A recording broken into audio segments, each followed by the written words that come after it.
Okay, we're back. So you're saying that you need to figure out how to make money and, talking about maybe charging friends and family. And I don't think that's the correct avenue. I think the avenues that you should pursue are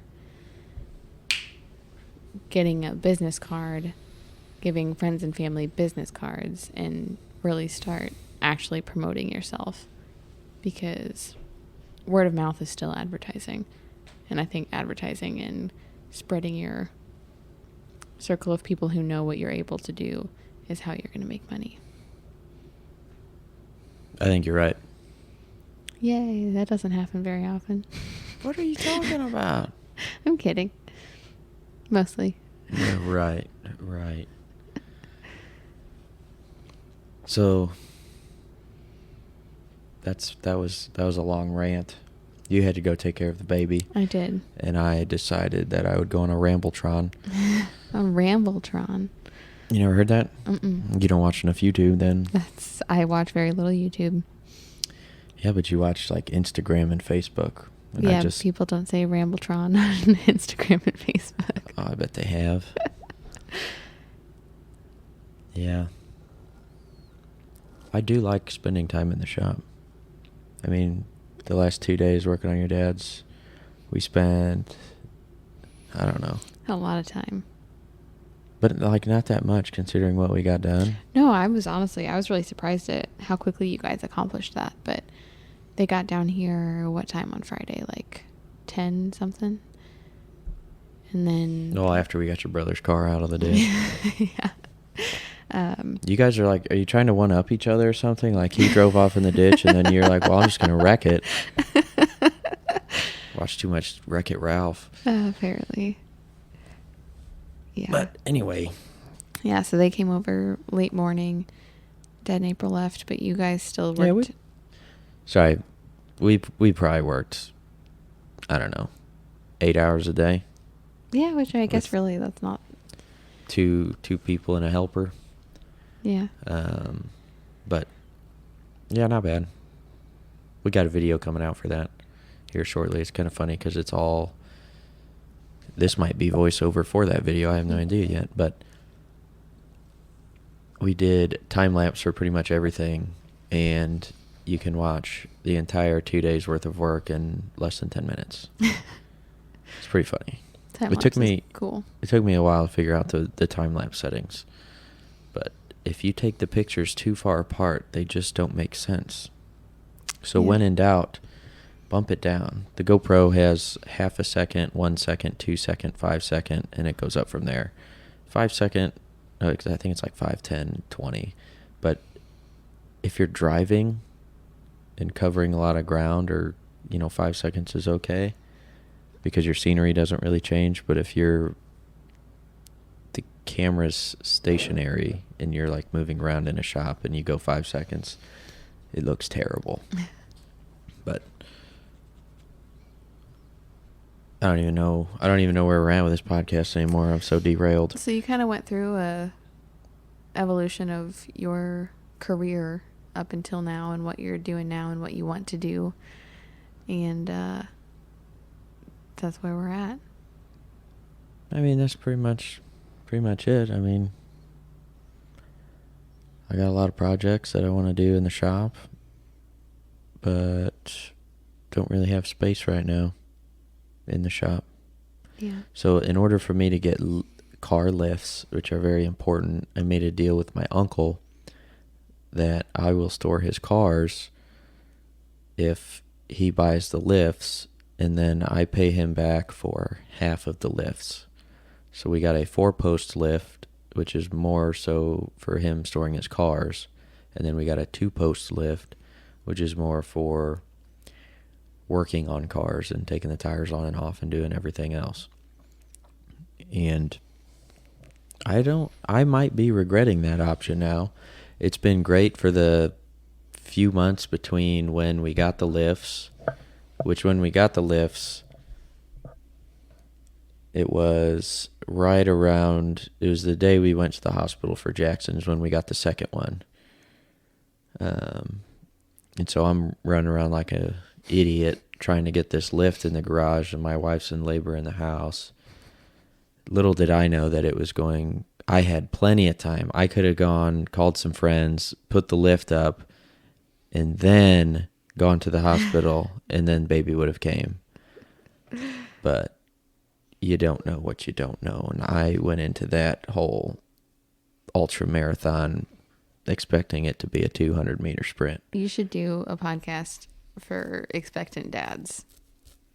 Yeah, guys, do some research. Get on the internet. And the worst part is, I don't know. I didn't do any research, clearly, but none of my friends prepared me for what was about to happen. Nobody. And they've almost all had kids. I was like, why is this such taboo? Why can you not talk about this? I don't know. That's why I really liked that.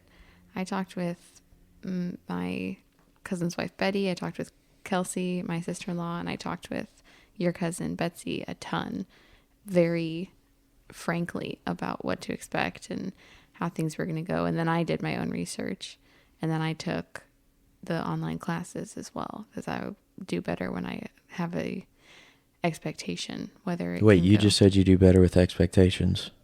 Yeah, in a situation like that. Sure.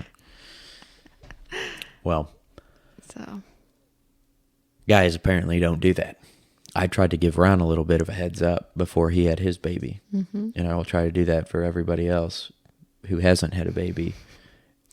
It's and will also a eventually little have bit one. different for some people because Guys, some people. No. Like some Who's- couples, who's some some women. people? Because I wanted to have an unmedicated birth. And so we took a harder avenue than some people take. So for some people, they're going to go in and get an epidural right away, and it wouldn't be quite so stressful or quite so exhausting. I don't know.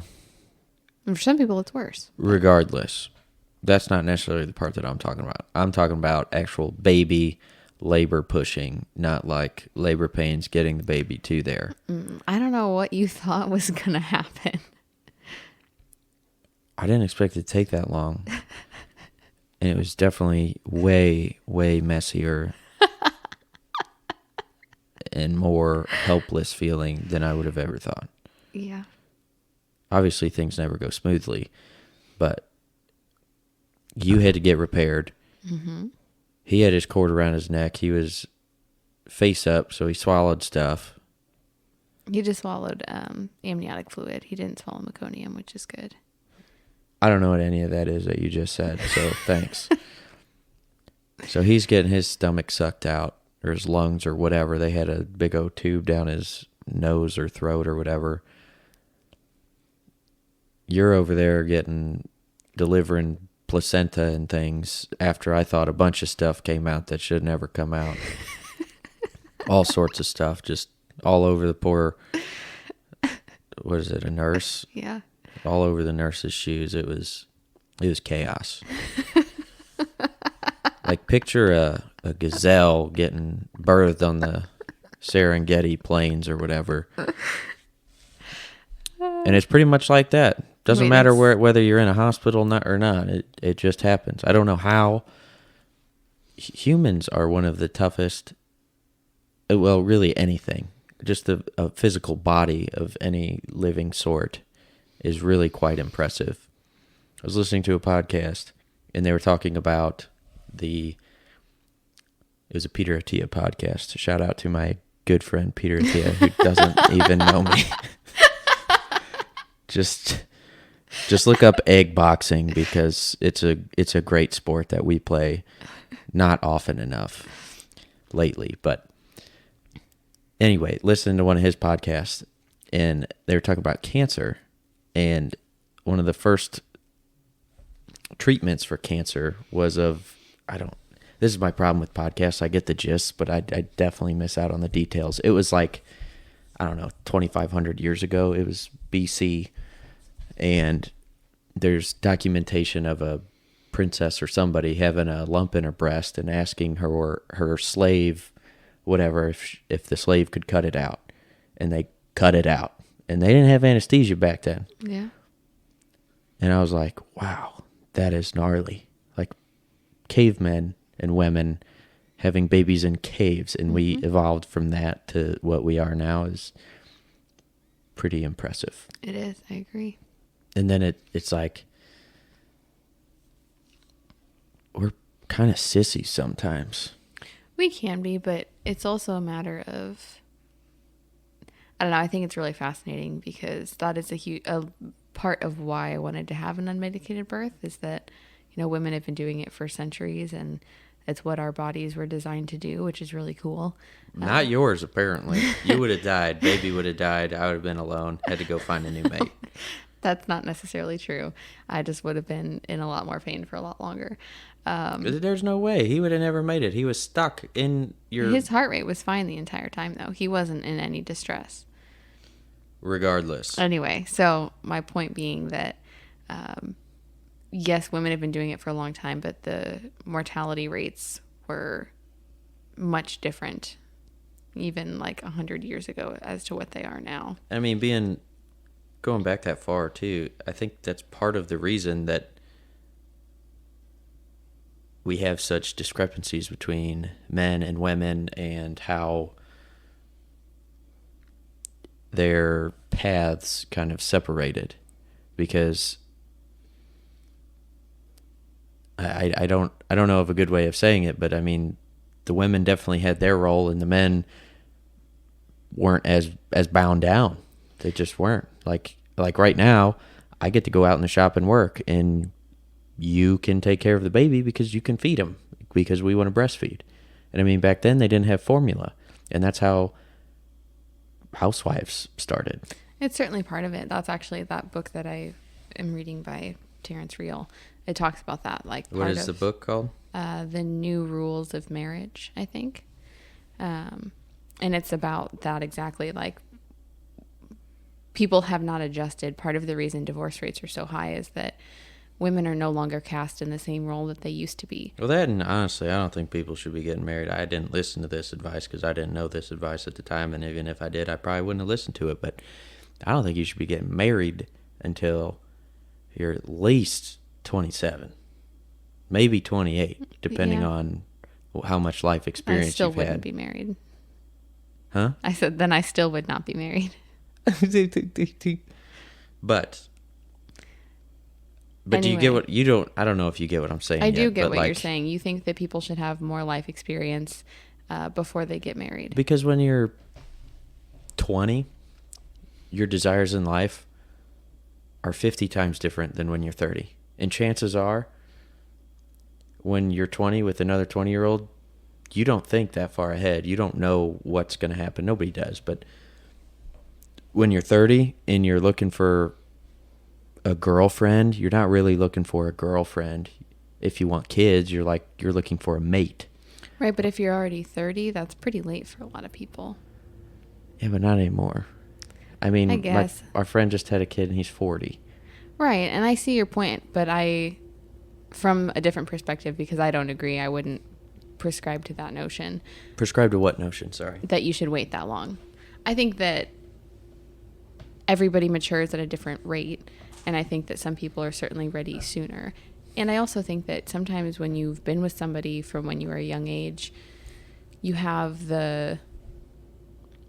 think about all the stories that we have and how much we've grown since we've been together and since we've known each other.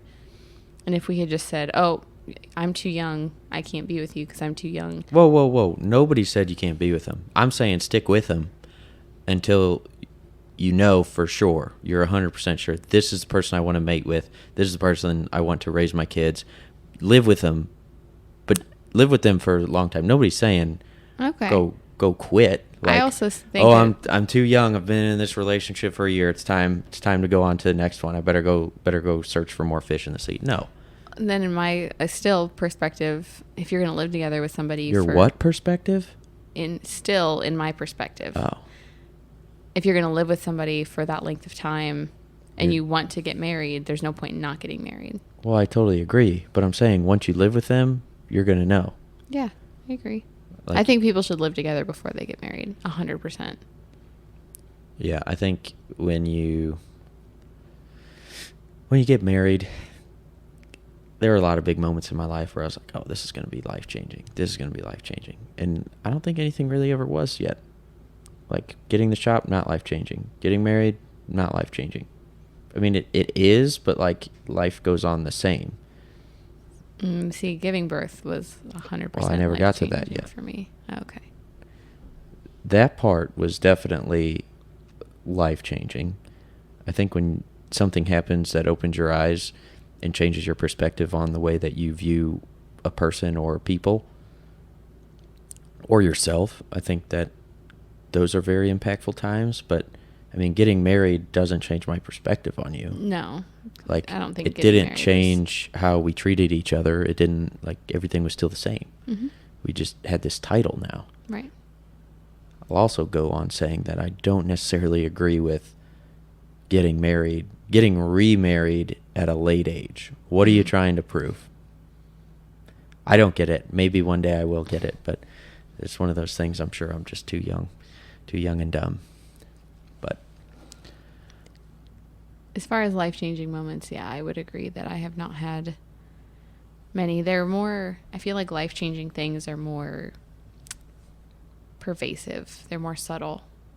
And they kind of happen until you don't realize that while it's happening. And then after the fact, you're like, you can kind of like pinpoint the pinnacles of things that caused you to go in certain directions that were actually fairly life-changing. yeah, like me starting to rock climb and then do this and then do that. Like, it's more like the snowball effect. Yeah, it is. And you don't realize that you're that one snowflake who then bonds to another snowflake. And then you're two snowflakes that make 4. And then 8, and then 16, and then 32, and then 64, and then 128, and then 256. And the only reason I know these is because I'm thinking about SD card sizes at this moment. I guess that ends this one because I'm beat and I'm tired. We can start a new one. You want to talk about movies next? Sure. And our horrible taste in movies. Well, subjective. It is subjective. We could talk about your race car career. Oh, yeah. We could talk about your dog career. Yeah. I've got lots you of going to things. school? I have lots of opinions on that. You going to school? About Or not the completing path I took. school? Yeah. I could talk about it now. What do you have to say about it now? So, a little backstory. After I graduated high school, or I guess right before I graduated high school. Wait, what? Let's rewind that Okay. to where you're in high school. Okay, so Your parents are still together, correct? yeah. So, Give us the nuts and bolts. nuts and bolts.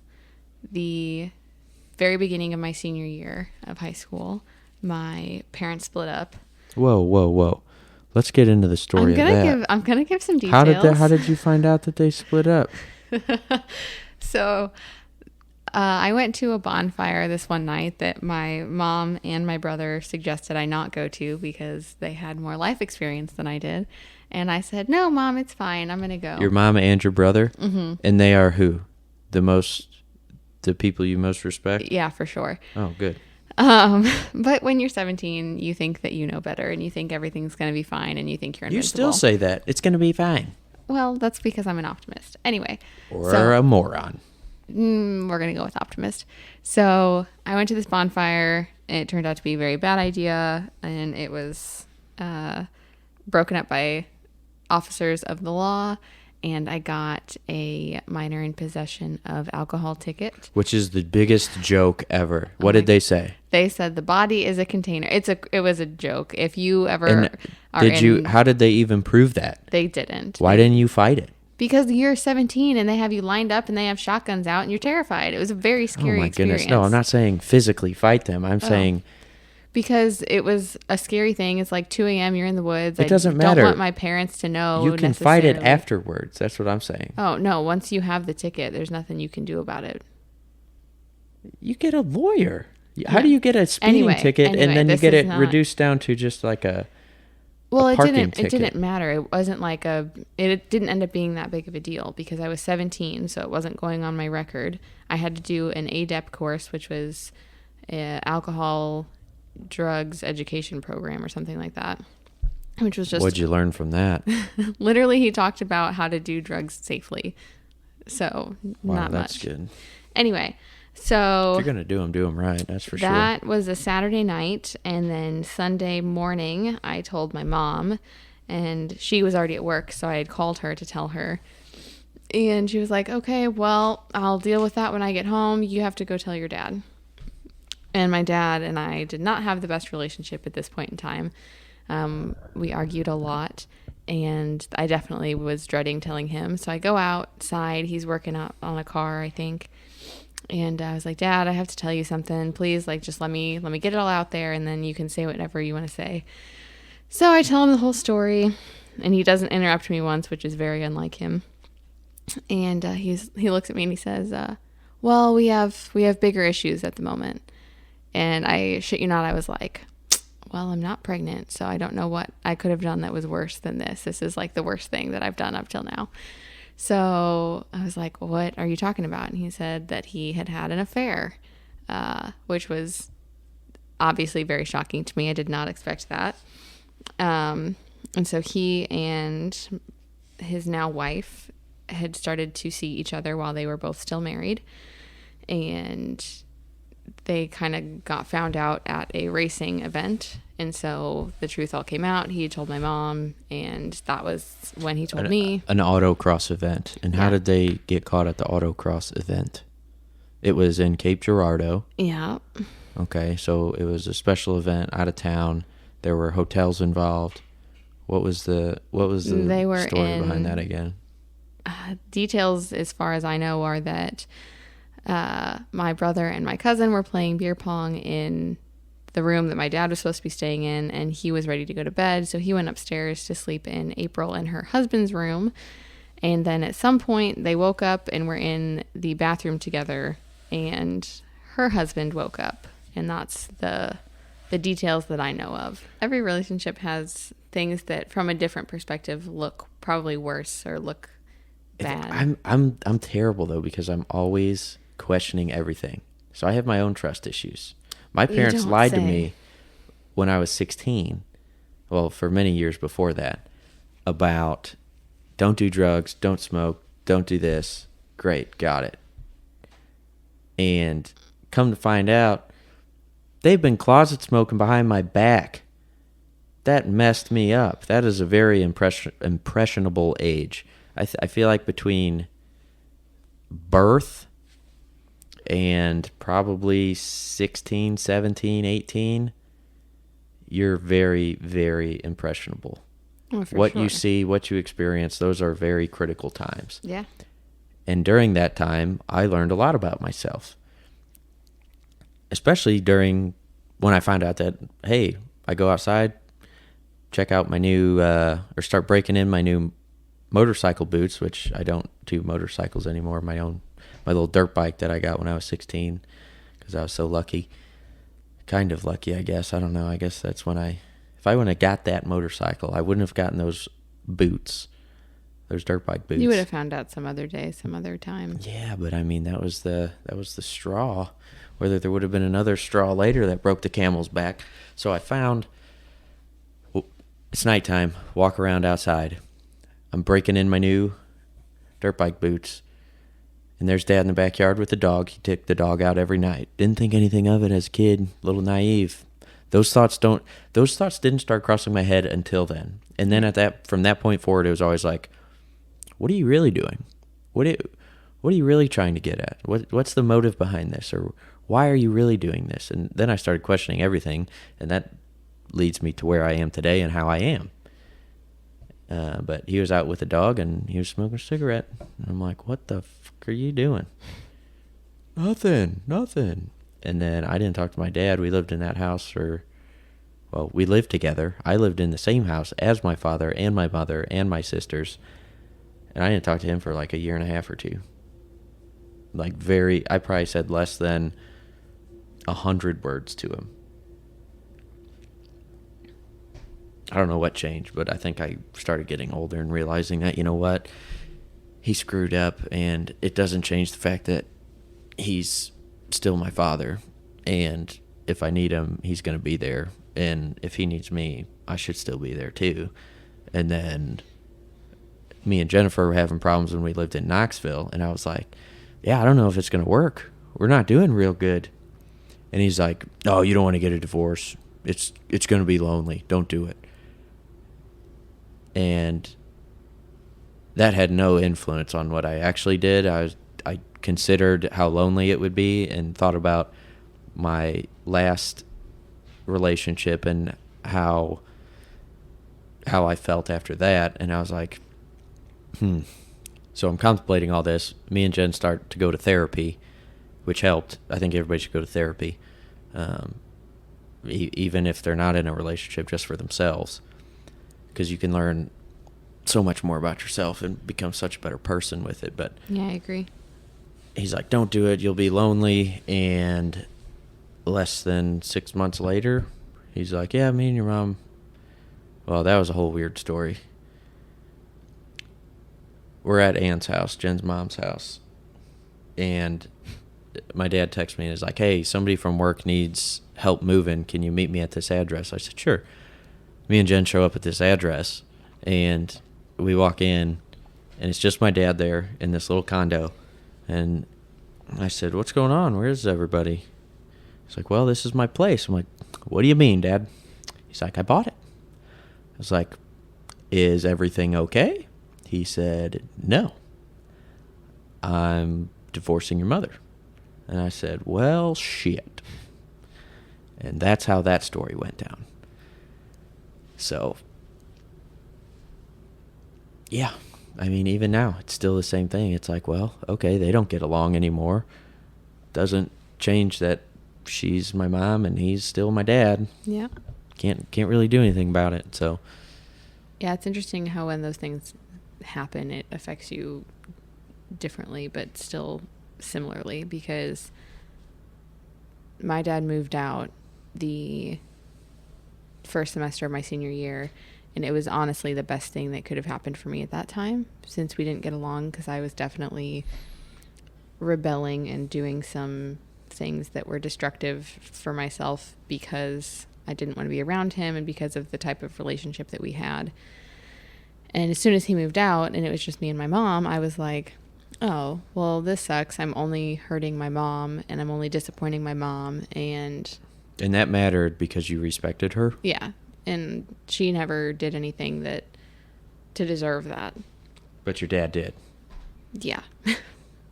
Yeah. Does he realize that? No, he does not. Why can't he admit that, hey, I was a crappy parent? I mean, that's just... At times. Crappy at times. I'm sure he was very great. He was, but 50 to 80% of the time, maybe. I don't know why. I don't know if it's a coping mechanism or what, but regardless. So for the majority of my senior year, it was just me and my mom.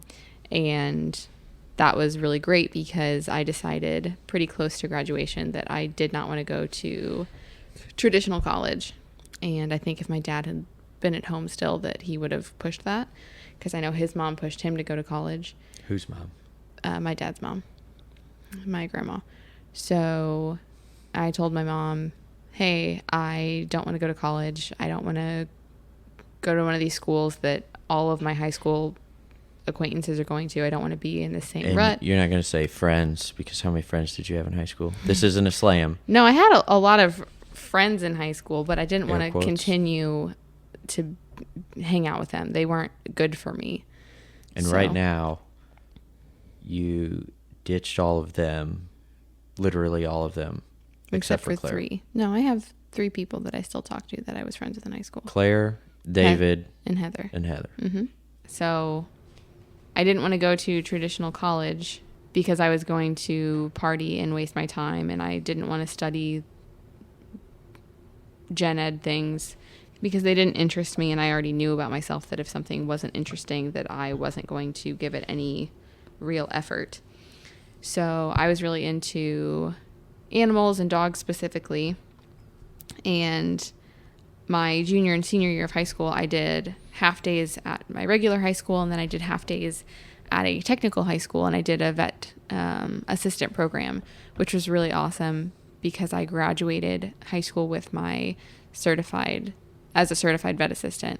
I also decided that I didn't actually want to be in the medical field because I didn't like the blood and gut side of things, but it was still a really good experience, and it was, invaluable as far as growing me as a person. So there was a dog demonstration at school one day about dog training and service dogs, which I thought was like the coolest thing. And I also read a book about dog training and was like, this is what I want to do. This is so cool. You can help people and make dog lives better and make people's lives better. And that really appealed to me. So my mom and I looked at 2 dog training schools in the area, and we decided on one. And I graduated in June of 2012, and then I started my dog training school in July of 2012. What was it called? The Tom Rose School down in High Ridge, Missouri. And in between when I started that and when I graduated is when Don and I fixed up the Jeep together that we still have.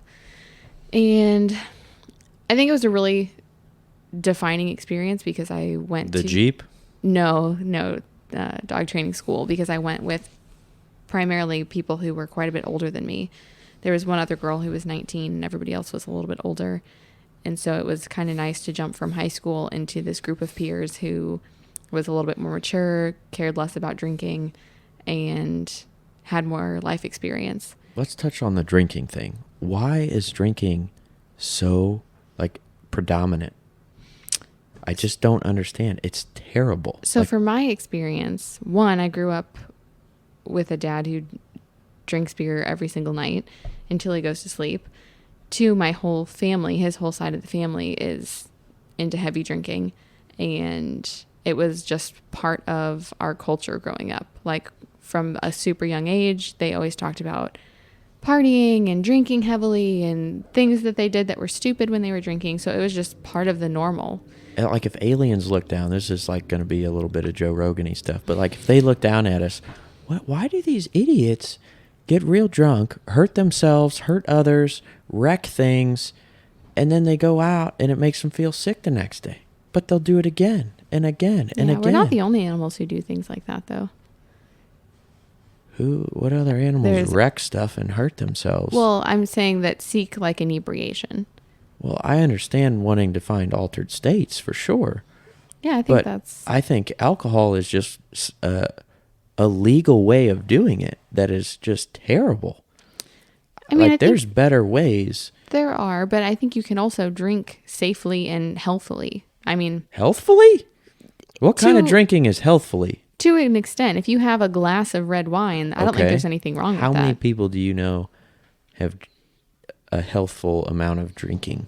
I think there's plenty of people. I think that the people directly in my life and my family, for the most part, don't have the most healthy relationship with alcohol, but that's a very small experience.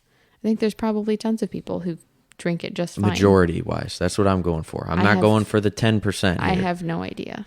I feel like that, I just don't have enough information to say definitively one way or another.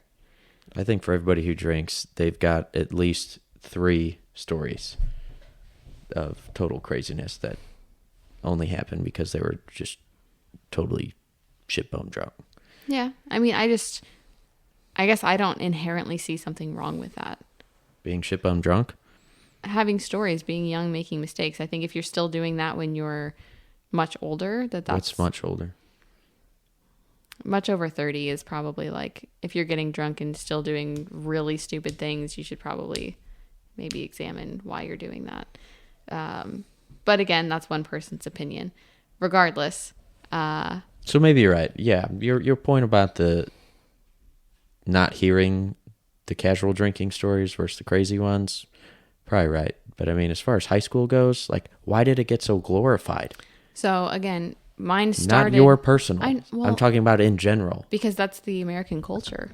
I know, but I'm saying, why did it become the American culture? I don't know. I'm aware of that. I have no idea why that became the American culture. I think it's because they outlawed it, and then people wanted it, and then they made it legal, and then it was yeah, let's treat ourselves with this poison, because that's exactly what it is. Yeah. I don't know. But I started drinking at a very young age. Probably 14, realistically. You're going to get tickets now. Body is a container. Anyway, And I did most of my 14? Yeah. What the heck were you doing at 14? Sneaking alcohol from parents' liquor cabinets, pretty much. And were you getting drunk at 14? No, but it was just like It's disgusting. Yeah, it was just like the excitement of it, though. Like, oh, we're doing something we shouldn't, and I had one Bud Light, and it was the grossest damn thing. I was probably 15. It was disgusting. yeah, we So also who drinks drank this Bud crap? Light. But I don't drink soda either, though, so I don't that carbonated anymore either. stuff is just oof. Anyway, so I decided, and I've always been so grateful that I had I don't want to call it maturity, but the decision-making skills, or I guess the independence to decide that I didn't want to do that, because I still believe... Whoa. You didn't want to do what? Sorry, I didn't want to go to college, regular college. Oh, I was going to say you didn't want to drink because no. I've cleaned your puke off the side of the vehicle twice. Anyway, so I went to dog training school. They had 2 separate programs. They had a professionals program, which was kind of like starting out, and then they had a master's program for once you went through the professionals. And I did both programs, but I did not finish them. I did not get a certification from them, primarily because of my age. I just wasn't disciplined enough to put in the work and get it done. And get what done? The requirements I needed to graduate to finish.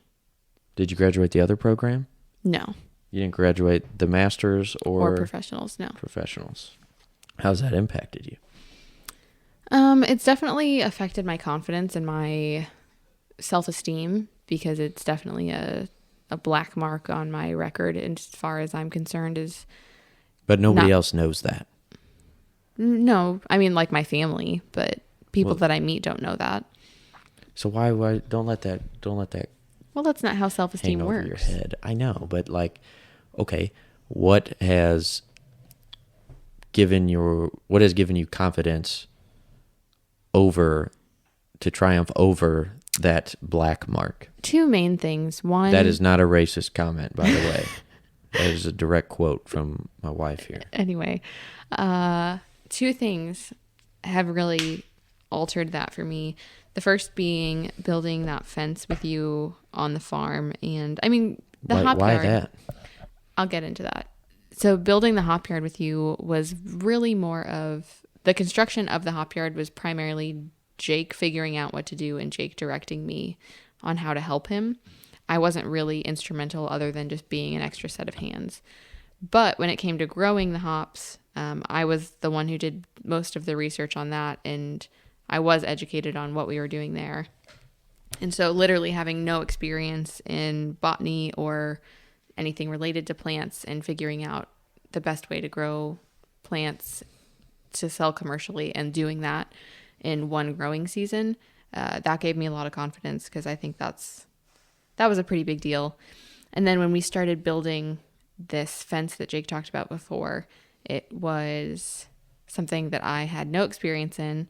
I was having a miscarriage while it happened, which doesn't seem like a big deal maybe to some people, but it was a very physical and emotional load that I was carrying, and still managed to build a lot of fencing with just Jake, who we've already discussed is not exactly the best at motivating me or working well with me, and vice versa. So that was a big life lesson on my ability to do hard things, and how good it feels to accomplish hard things when you complete them. And then the other thing that's really helped is my current job. So I currently I'm the general manager for... It's a fairly new business we opened in June of last year, and so it's called Dogtopia. It's a franchise. Yeah, and the owner and myself have pretty much been the ones who got it off the ground, and it's his first Dogtopia, and they brought me on 3 months before we opened. And why'd they bring you on? How'd they hear about you? I trained his dad's dog back in the day. When were you training dogs? I was training dogs. Because I thought you didn't graduate and you had bad marks on your record. I had bad marks on my mental record. So after I graduated, well, I guess we can go through that. When I graduated, or didn't graduate, but when I finished dog training school You just burned yourself. I did burn myself. And then I moved in with my dad and my now stepmom for a little while because I wanted to repair my relationship with my dad and have a good relationship with him. Did that work? To some extent. It's better than it would have been had I never done that. Moving on. And I got my first real kind of job in the dog world, which was a kennel attendant at a small dog daycare grooming boarding place. Also known as a place to go deaf at. Yes, it was very loud. So I started working there, and I was just started out as like a kennel attendant, and then I kind of became a jack of all trades there. I could do a lot of different things. I learned a lot of different skills as far as like doing nail trims and doing some grooming services. And I asked the owner if I could offer dog training to our customers. Had we met by then? We met while I was working there. So about 4 or 5 months into me working there, I think.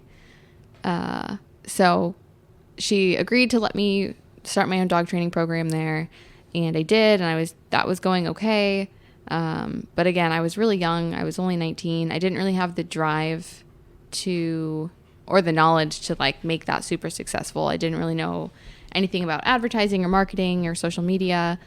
And I had just started dating Jake, and I was like super into that and spent most of my time with him outside of work. And then he also had a house in Hillsboro. So eventually I moved in with him there, and my job was 45 minutes away, and that didn't seem worth it to me. So then I found a different job just to get out of there and still make some money. And I moved to a dog grooming facility, salon, whatever you want to call it. And I was a bather there, and I actually really enjoyed that, but the money was awful. And also another place to go deaf at. And inhale a lot of dust and hair and all of that fun stuff. But again, some good experience. And then I left there to work at a local chain of natural pet stores. And they also are like doggy bakeries. We baked treats in store. And I loved that job, and that gave me a lot of really good experience as well. I started off as just a full-time associate, and then I moved to an assistant manager and then a store manager for that company, which was really awesome. Now compare your store manager from Treats Unleashed. Oh my gosh. Versus your store manager at Dogtopia. I didn't do anything as a store manager for Treats Unleashed as opposed to my role now. I managed a team of 4 to 5, and did you make the schedules? I made the schedules, and I looked at profit and loss margins, but really didn't do much with them. And we went over goals, but I didn't help set goals. And it was really more of just like maintaining the status quo. Versus what you do now? Versus what I do now. Which is? Which is a lot more. I help set all of our budgets and goals. I actually pay attention to profit and loss margins and where we're at with them. And I do all of the supplies inventories and supplies orders. So I'm more in control of where we can save money.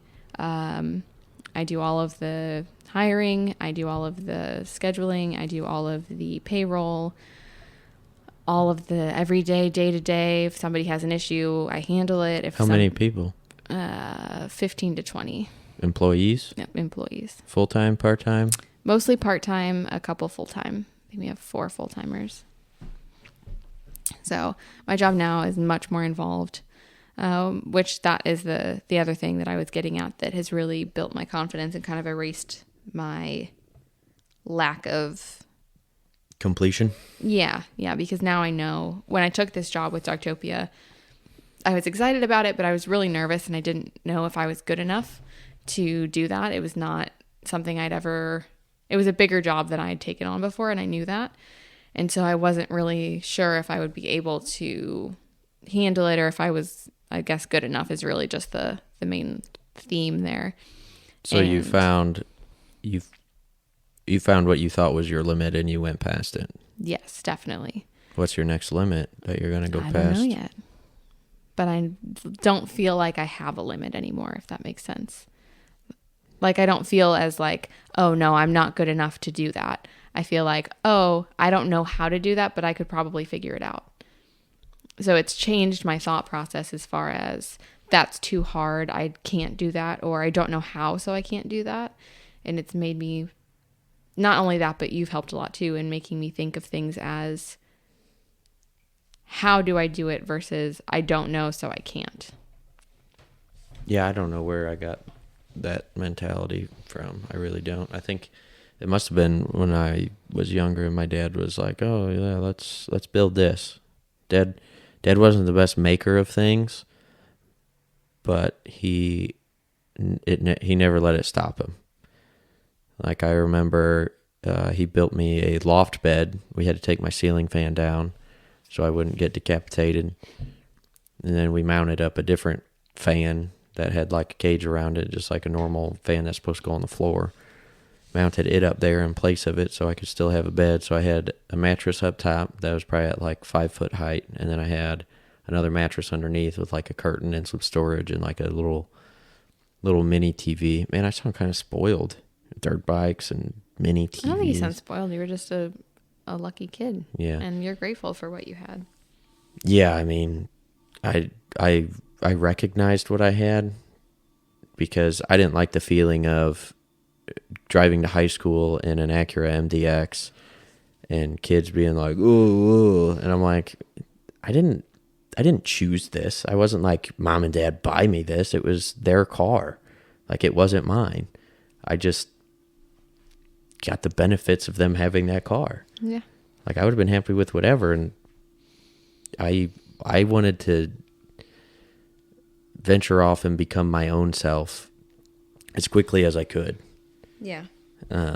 Very appreciative of their help along the way, but you know, there's a reason I drive a shitbox Corolla right now, and there's a reason I drive $1,500 cars all the time, and I have a skill set where I can fix junk, so I buy junk because it's cheap and I can fix it, and then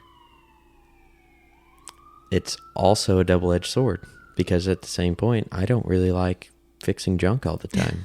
I want something nice that's not going to break down. See, I think it's interesting, and I think it's one of those gender things, in my opinion, that, you know, you helped your dad work on stuff, and you helped your dad build things. And yeah, we built that whole skateboard ramp in the back. Yeah. Like, he'd let me think of these ideas, and then we'd make them. Right. That was not my experience. My brother and my dad, they're both awesome, and especially my brother is always very happy to. My brother is, in my opinion, a feminist, but you know, I helped out with car things, so I learned how to change oil and change brake pads and, you know, change tires and basic car skills, which is great, and I'm grateful for having those abilities.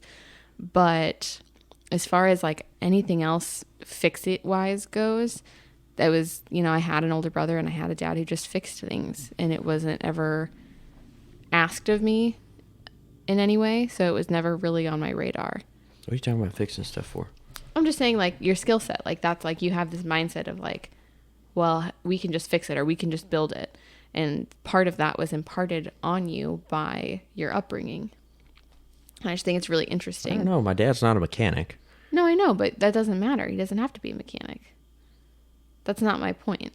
I'm confused that it doesn't matter. I'm saying I think it's interesting the different experiences that our parents give us as children can very greatly affect how we approach things. I mean, I think it was just in my nature to fix things. Like, you brought me a broken van, and I was so excited to tear into it and see what was wrong.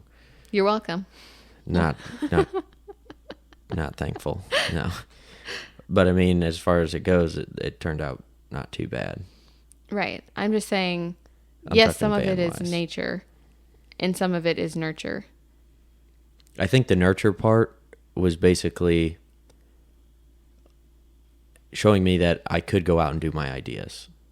It didn't change my ideas, but it didn't necessarily show me. It showed me how to do my ideas. And that, hey, if you want to go make a skateboard park in your backyard, then think of what you want, draw it up. And I was 14.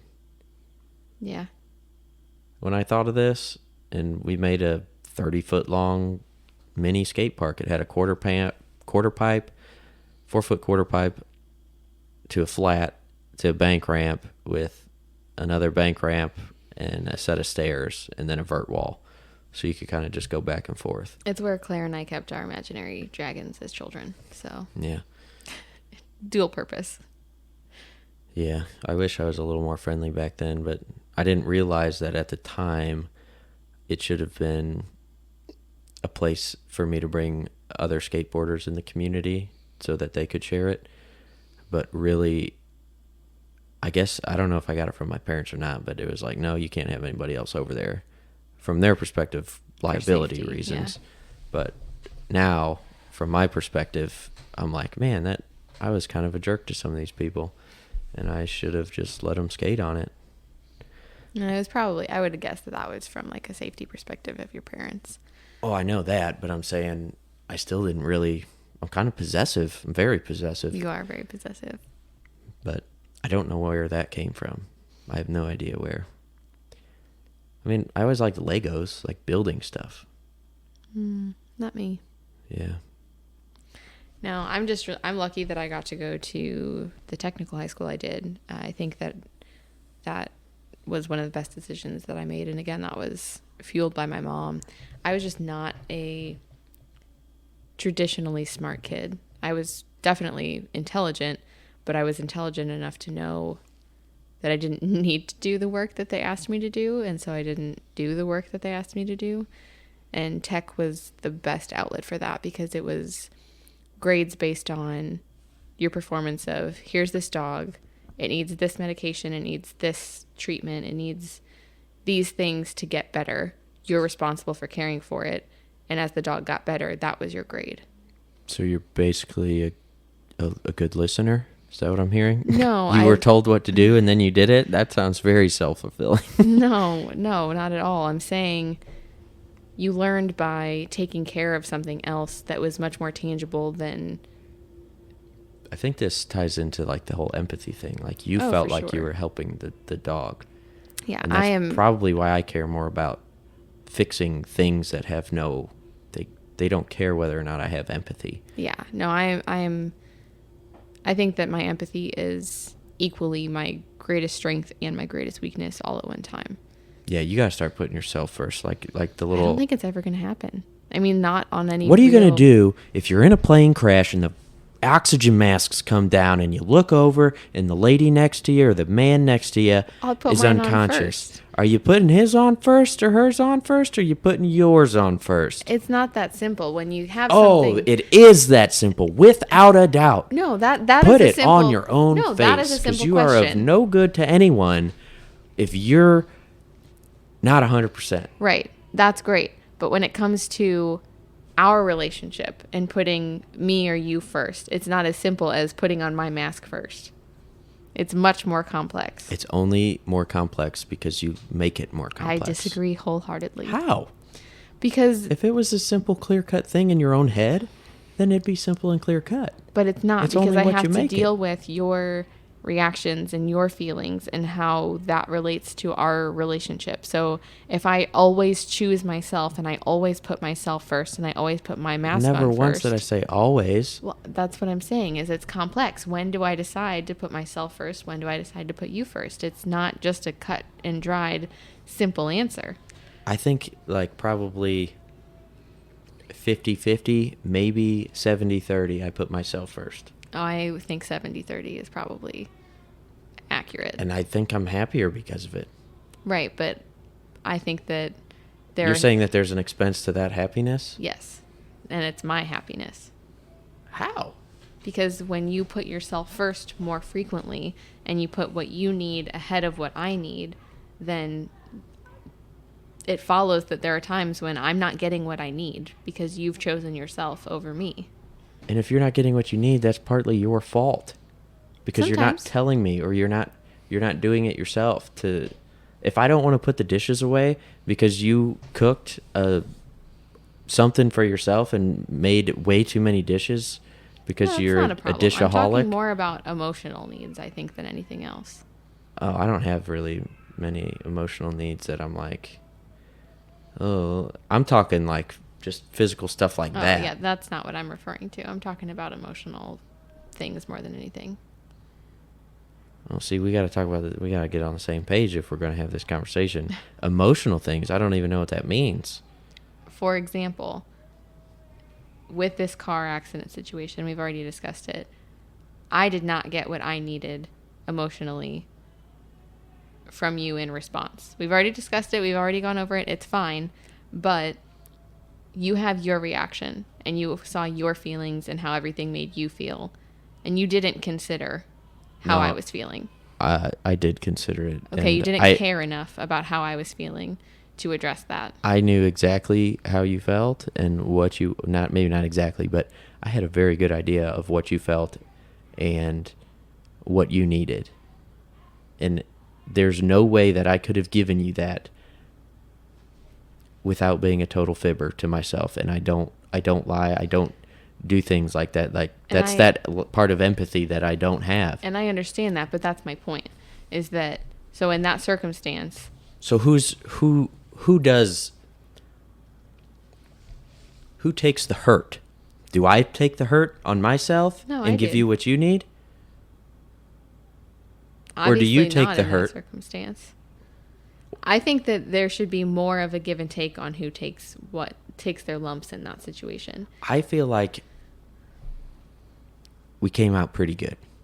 In this situation, yes, but my problem is, as a whole, I feel like most of the time you are able to see, like you said, you are able to see what I need, but for whatever reason, however you word it, it's harder for you, or it would be out of character for you to give what I need, and so you don't. That's probably very true. And I don't know why. I'm like, this is probably what I should do. And it's weird because I have those conversations with myself sometimes throughout the day as far as, man, I don't want to work out or I don't want to go do my laundry. And if I stop myself right there and I say, okay, what's the one thing I want to do the least? I should probably go do that first right now. Because as soon as I start doing that task, it sets me up for success the rest of the way. I guess I haven't crossed that bridge yet of doing that emotionally. I would agree with that. Because I don't know why I'm holding on to this one so hard, but I can't let it go. Like if it's not exactly what I'm feeling right then, if I'm feeling real mad and angry and upset about something, I can't swallow that and put on a happy face. My mom does that, and I think it is just a lie. She bottles that crap up in her, and she hides it until the bitter end. And I feel like she holds that inside, and it just kills her. But so that's one extreme. So like there are plenty of times when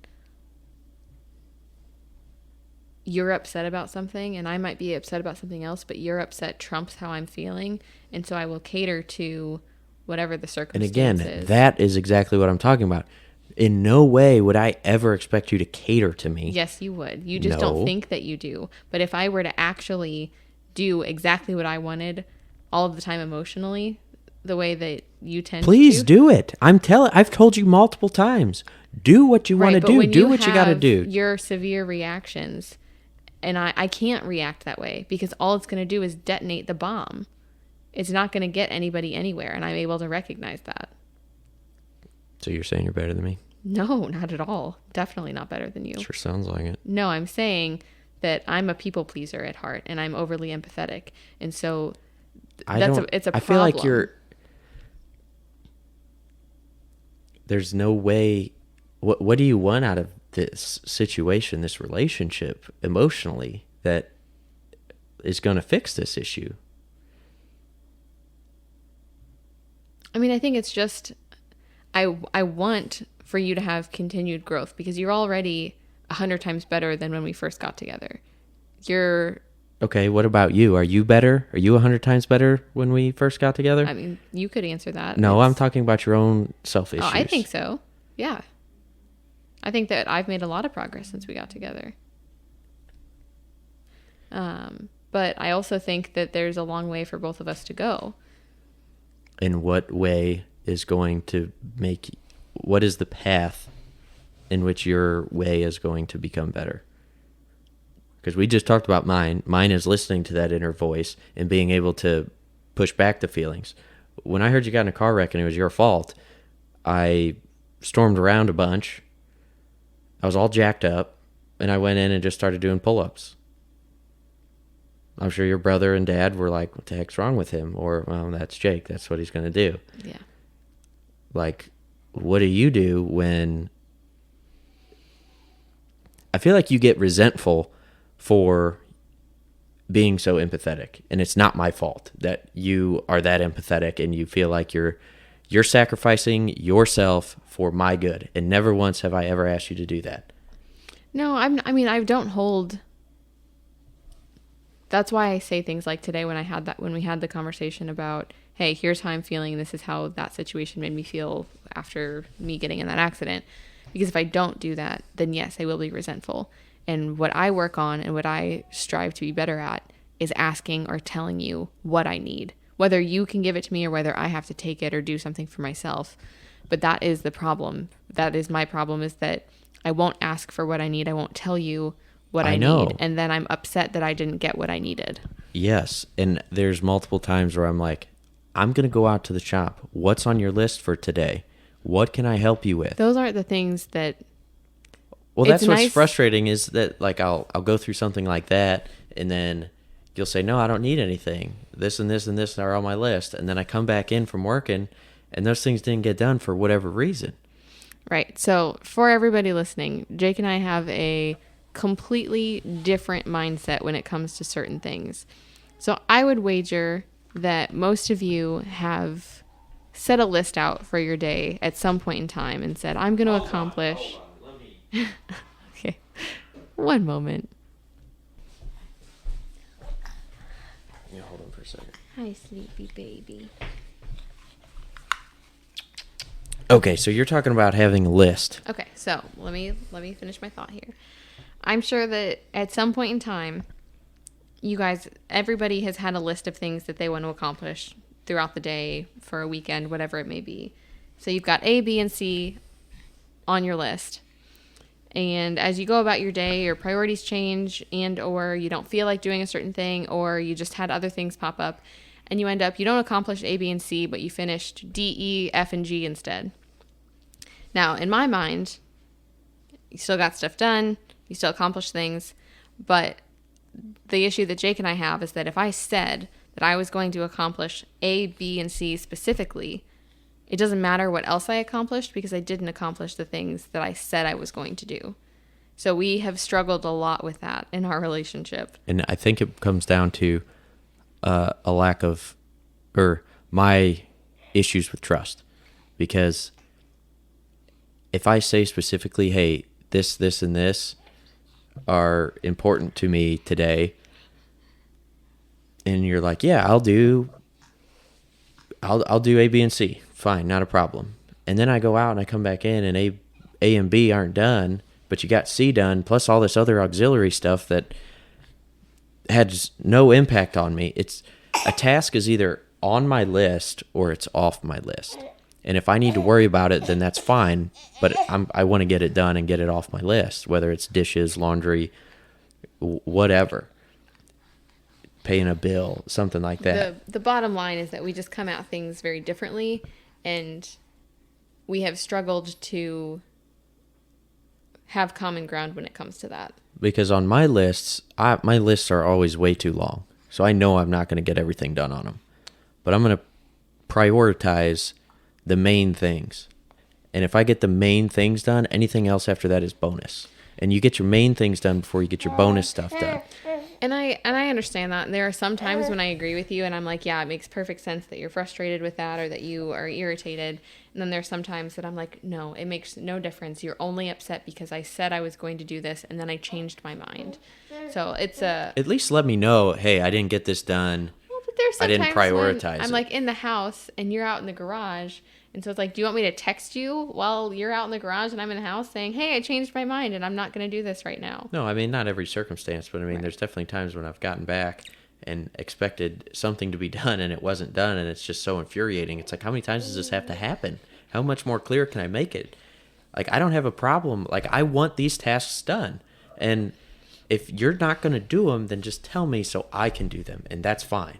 And there are times though when it's not even tasks that you care or that you were on your plate or you don't care that much about them. It's literally, at least it feels that way to me, that it's just about the fact that I said I was going to do them and then did Like something what? else instead. Because never once have I been like, I wanted you to paint your nails today and you didn't paint them. No, I'm talking about chores and tasks that need to get done, not Yeah, that was the key things that thing. make Did me you hear that, happy. everybody? Need to get done. So when they need to get done, I can do them. I will prioritize them. But when I take them off of my list, I don't want to have to come back in and still do them. My problem is, and I understand that, and I know that it runs along with your trust issues, but like as far as bills being paid, there are times when like you see it and you want it paid now, but Because I I've have- been seeing it on the counter for like 3 days. not always. Anyway, but I've also never missed a bill. So That's not what it's about. You it don't. is. I'm saying if the bills are my responsibility and if I pay the bills, as long as they are being paid on time, don't worry about it. It's not on your plate. It's on my plate. How many times have I been like, hey, have you paid this? Right, because No. it's there, but it's not late Okay. yet. I don't need your reminder. If you never said anything, all the bills would still get paid on time. Except for that one medical bill that you have no idea where it came from, and you stashed it on the desk with a whole bunch of other papers. Okay, this is like... I'm just saying that, again, it causes me to have trust issues, especially with stuff like the bills, because bills are very important. I'm aware. And I don't even know where that is. Anyway, if you're not getting the tasks done that you say you're going to, how does that instill trust for bill paying? And you, like, if you can't admit that I've kind of covered you a couple times with certain bills, then there's I'm sure you an issue. have, but it's also a matter to me of... Do you want me to let you get bills paid late? No, I don't want you to say anything because I That's want what you I'm to- saying. That's Yeah. what I'm saying. You want me to just be quiet and just let it go. No, if you look at it and it was due yesterday and it doesn't look like I've paid it, then ask. But other than that, like if you look at it and...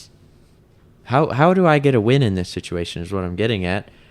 I either don't say anything and we have late bills, I'm Or saying I if say it's something close and I get to reamed you at. want to say something, that's fine. But when we have 2 weeks to pay a bill and you're like, has this been paid yet? And then the next day you're like, has this been paid yet? I'm like, no, it's on my radar. I will get to it.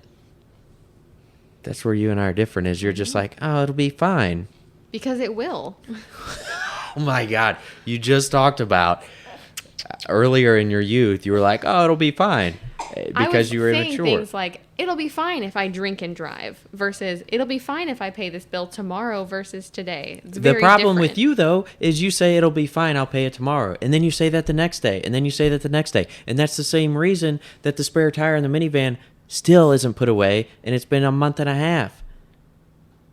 And you don't deliver, you don't do your returns for at least a month.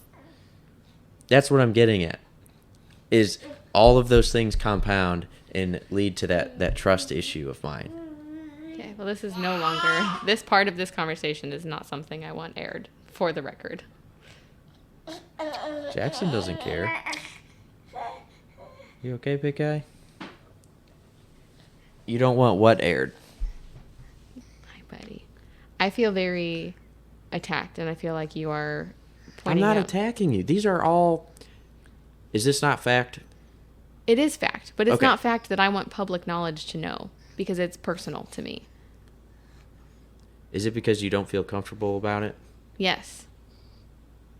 So if you don't feel comfortable about Because something... some of these things embarrass me because you're not that far off, but it also frustrates me because it's It's not okay. That's what I'm getting at, though.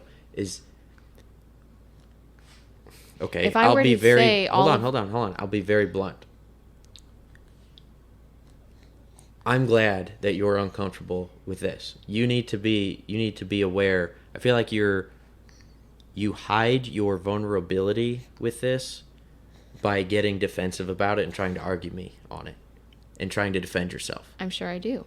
I know, and that's what bothers me so much about it. I think that's why I hammer into it so much, is because you can't, like, when we talked on the phone about the accident, it was, oh, the lady slammed on her brakes. Well, no, really. It was my fault, but that did play a part in it. Do you get what my point is? Yes, you see my defensiveness, and then you just automatically dig your heels in and force me to say out loud that I fucked something up and that I made a mistake. And then you not only do that, but then you want to dig further into it.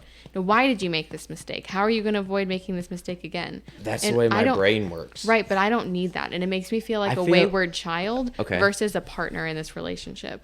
Okay, I don't know of a way around doing that because you don't learn from your mistakes all the time. I do learn from my mistakes.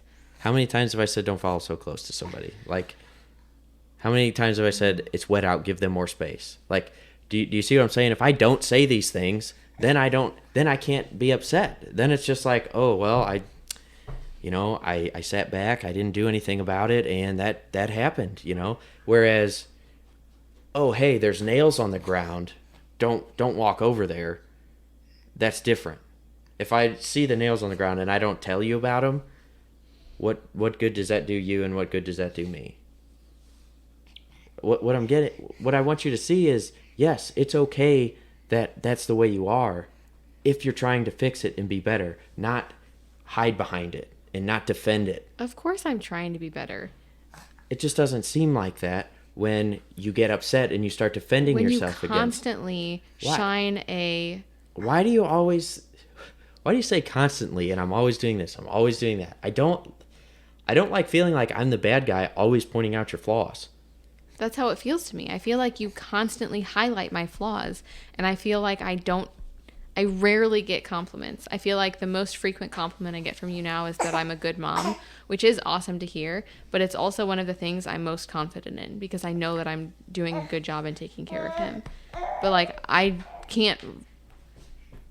The amount of flaws you point out versus compliments you pay are not commensurate to me.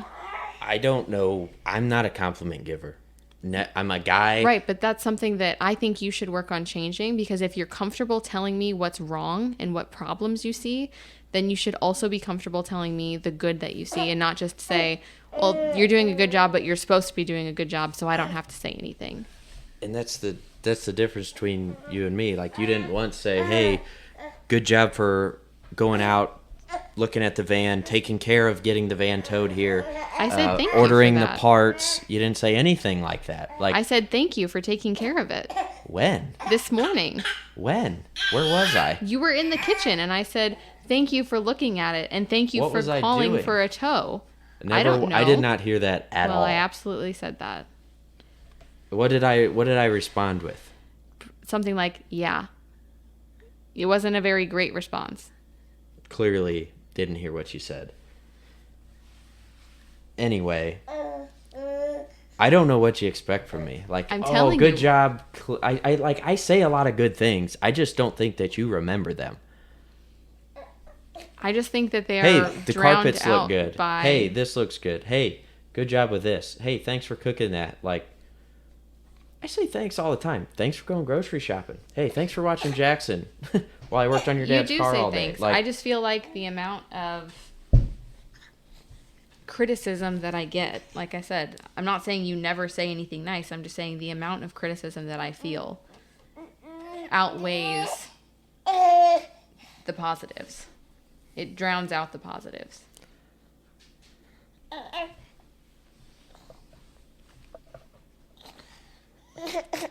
Oh, are you sad? Yeah. He just wants the cord.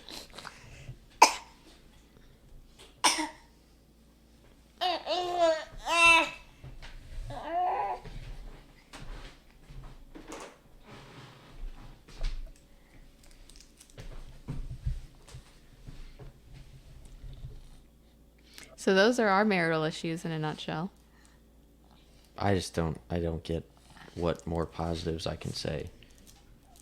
I don't want to say that all the positives are drowned out by all the negatives, but if we're not trying to fix the negatives, I think you assume that if you're not shining a bright light on them, you act like I'm shining a bright light on it, and that's not what I'm trying to do. I don't want to sit there and have conversations.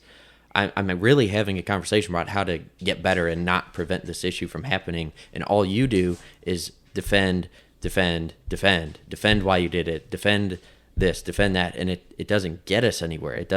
It's not productive for you to defend the fact that, you didn't get something done on the list or whatever.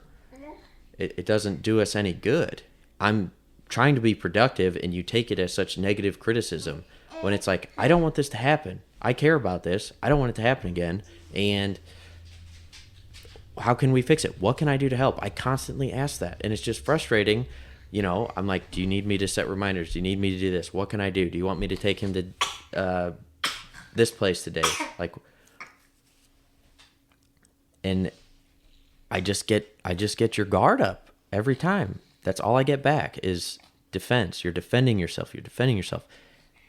And it's like, at what point do you pause, look in the mirror, and all I can do is control what I do, and my issues right now are trust, and I have trust issues, okay? And I don't have a lot of empathy, so I can try to have an influence on those things. And you want more compliments, and I feel like I try to give you multiple compliments a day. At this point, I'm going to tally the compliments that you get a day, and we're going to see whether or not you still feel like I'm always being negative. I think that's the whole reason that I get so irritated and upset so fast, is that when something small comes up and I bring it up, it's not, almost never is it, oh, hey, I screwed up or I should have. And I will say the times that you have done that, it's not a big deal. Do you remember any of those times? Yeah. Do you remember some instances like that where it's not a big deal? Yeah.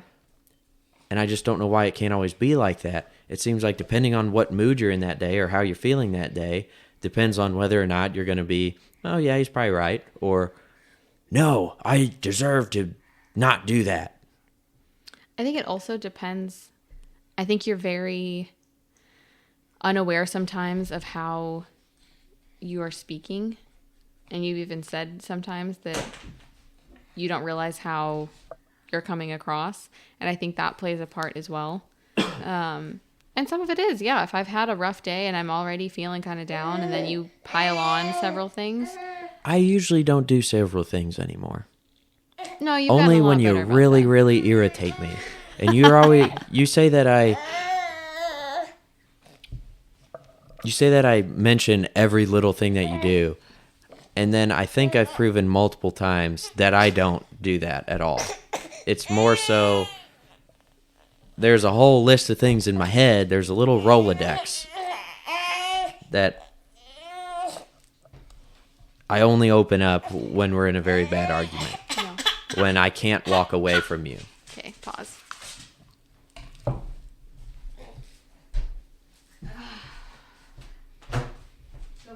All right, we're going to wrap this one up. This is how to be married unsuccessfully, semi-successfully, with a wife and a 6-month-old, and have live on-air arguments. Real time, people. Real time. Thanks for listening. We'll catch you on the next one. Let us know who you side for with any of the past issues, so that way we can learn and become better. And we're going to go play with our crying sick baby. Hopefully he gets better soon. Thanks.